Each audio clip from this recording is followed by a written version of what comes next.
Now, I've printed and cut a whole bunch of terrain over my years in the hobby. As you can see, there is just a plethora of stuff. It's just really loaded the table.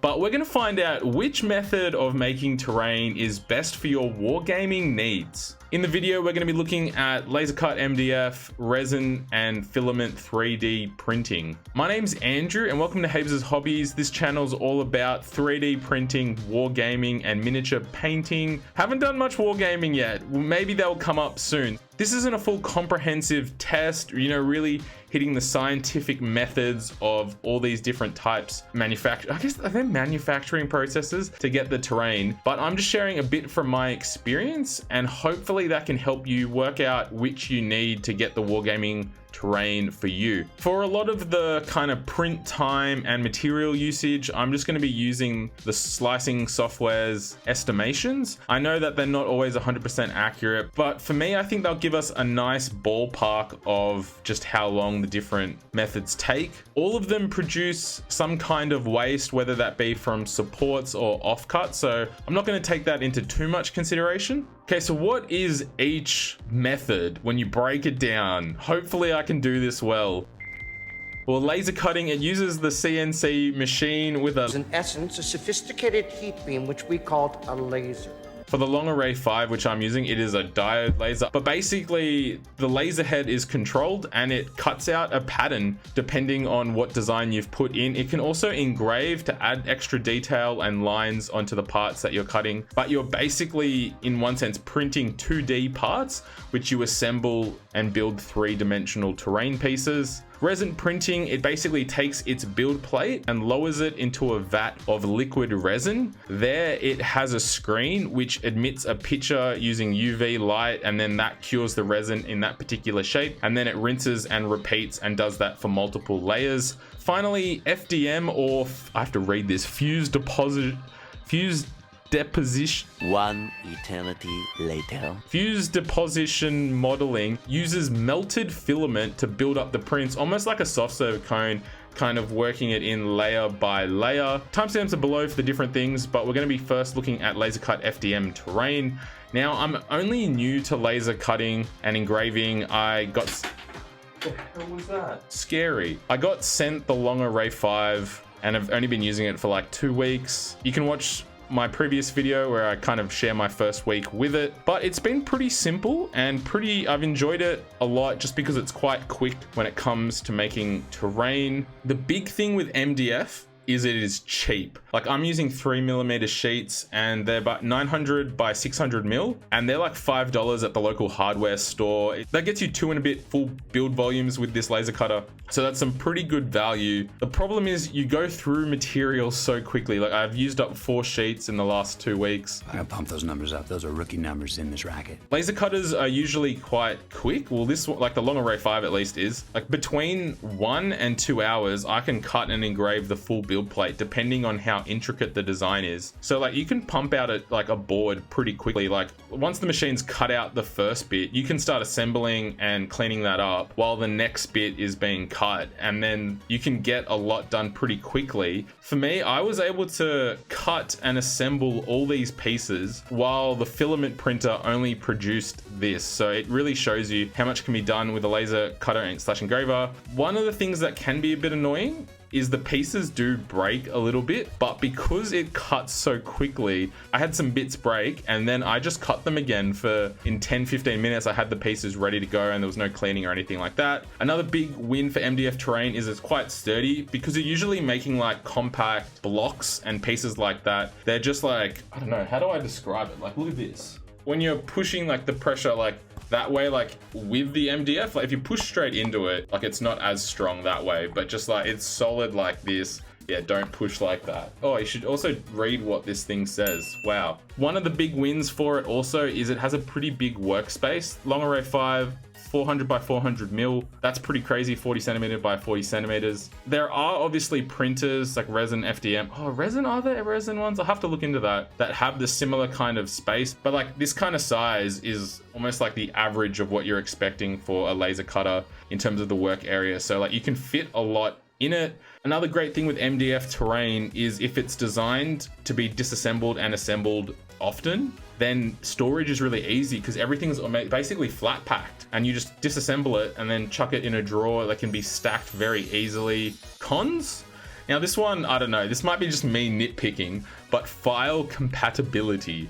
FDM and Resin use like STLs and other kind of similar files where you can like swap between the two different types of printing, and depending on what the result you want, I could print a file in Resin or I could print it in FDM. With lasercut, MDF, and other lasercut stuff, like you need different file types. That's just like a little niche thing for me because I have so many STLs, and just having the option to choose between two different methods of printing them out to get the best result that I want for the desired purpose is a thing. So that's just a little small thing. The big one though is the smell. Like you need good ventilation wherever you're putting this in. I wouldn't cut it in your living room or anything like that if you don't want stuff to smell like burning. The pieces also do have a bit of a lingering burning smell, and that's usually because there's still some like ash that's left on the parts after the cut. Like for me, I can even see in my hands, it's a bit tricky to see, that I've still got some of that ash from when I was assembling the MDF kit terrain a bit before. So that's just a bit to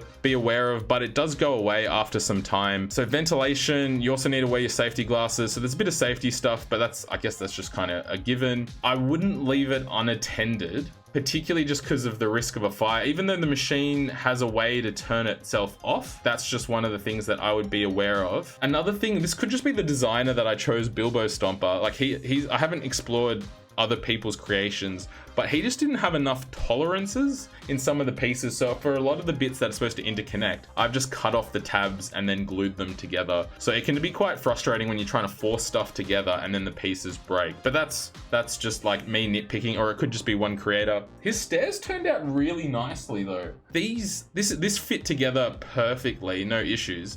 And it's just so simple, and it's just like a small piece, just great stairs. So all links in the description to the terrain that I'm using, check them out. But overall, I really do love lasercut MDF. I like the aesthetic of just the brown from the board, but then the black outlines for the cutting, and then even some of the ash just kind of staining the MDF really adds some variance and texture. I reckon, I don't know if I could be game enough, but if you had a whole board of MDF terrain, it just has this like just uniform aesthetic of this world. It's almost like black and white, and then you have these bright, colorful models playing a game.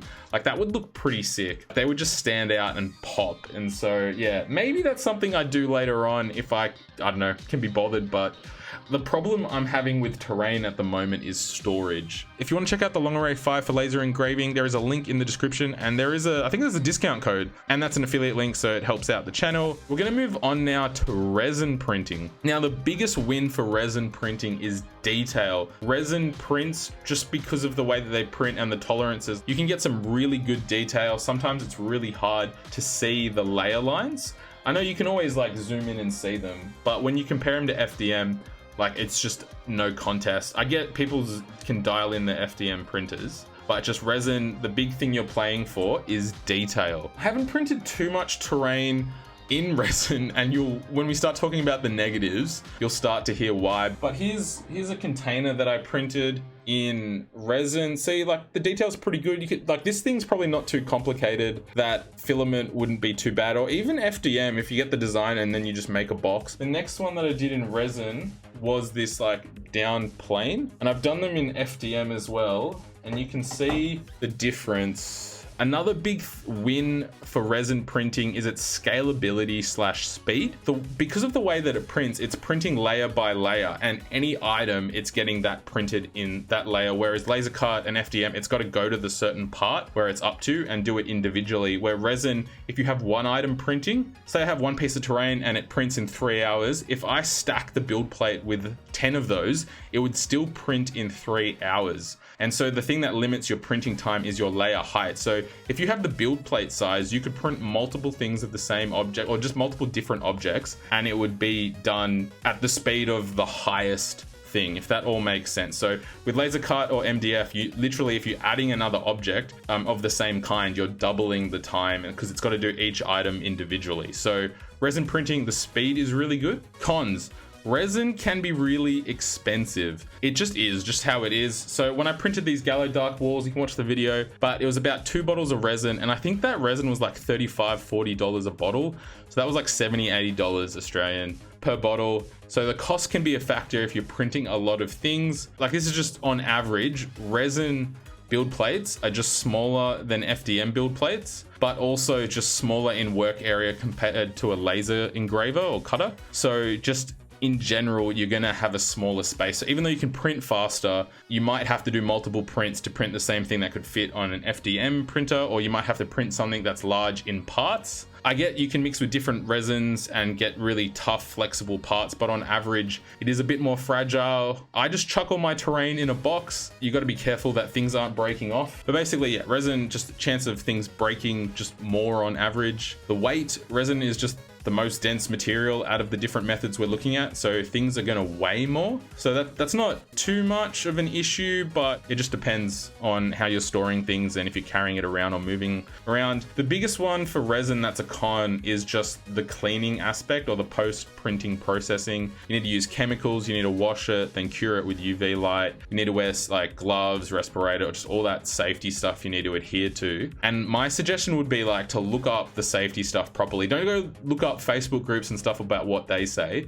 but have a look at what the manufacturers say. And I get they might be trying to cover their bases and cover themselves, but for me, I was just advised I'd rather be like overcautious with safety with things like that when anything's, I don't know, potentially harmful, and look back on myself and laugh and be like, haha, I just, was too cautious and I can't believe I did that, rather than super relaxed, not to adhere to any of the safety stuff and then regret that I've harmed my health in some way or another. My gosh, I look so tired. Just want to quickly thank my Patreons, Mark and Tyrell. Hopefully I've pronounced that right. Thank you so much for supporting. If you're interested in checking out our Patreon, you can follow the link down below. We do weekly vlog updates. How good's my Charizard? Let's go on to filament printing. The big one for filament is cheap, just like MDF, but basically, yeah, filament really cheap, and terrain is usually bigger pieces. So what I'd suggest would be that you use filament because it's so cheap. You can do it hollow, like low infill, and you can get these big pieces that are just cheap. Filament's a bit lighter than resin. I'm not sure how it compares to MDF. I'm printing out this Grid City by Saucerman Studios. They have a Kickstarter coming out end of Jan. This stuff's really good because it doesn't need supports to print in FDM. So you're basically close to 100% material efficiency, so you're not having to waste things on supports or other things like that. So feel free to check it out. I don't even have an affiliate link with that or anything to support me, but that's fine. Filament strong, like for the most part, like I get if it's got some like antennas or teeth here, this one there snapped off. So like filament stuff can break, but for the most part, it usually is quite durable. Bigger workspace, it's probably in between laser cut, engraving, and resin, where resin's the smallest. It's probably about in the middle somewhere. The printing process is quite simple. It's similar with FDM, but like the machine I've got, just set and forget. Like I haven't had to do too much calibrate. I haven't had to level it since I've had it for over a year. The technology is progressing. The newer machines are just ready to go.